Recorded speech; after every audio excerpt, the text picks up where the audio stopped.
On je drugače veliko razstavljal zunaj in zdaj bodo v galeriji Generali stvari, ki sploh niso bile še videne.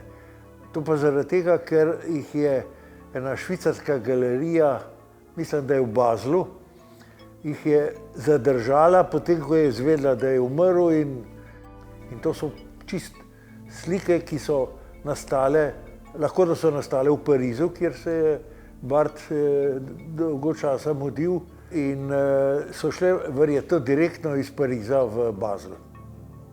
In to bomo videli, tudi zame bodo presrečene.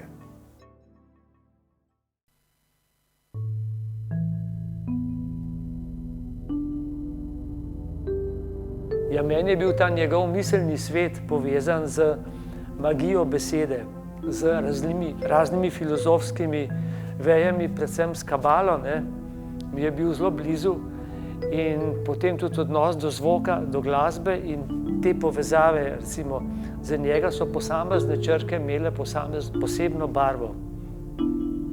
In podobno tudi zvok, ki se je z posameznimi barvami sinestetično pač slišal, kar je on tudi čutil in mene je to zanimalo ves čas in tudi za diplomsko nalogo sem o tem pisal.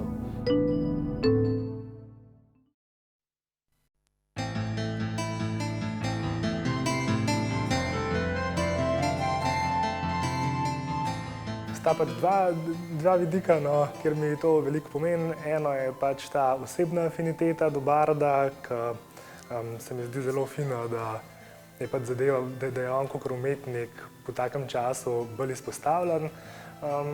Druga stvar je pa tudi ta osebna, ker je pač moj oče bil ustanovitelj Generali galerije, oziroma takrat je bila to še Art galerija. So bila pa v bistvu Bardova dela ena izmed prvih, ki jih je on kupil, ker se je sam začel zanimati za pač zbiranje umetniških del. Mislim, da če bi bil on danes tukaj z nami, da bi čisto isto počel.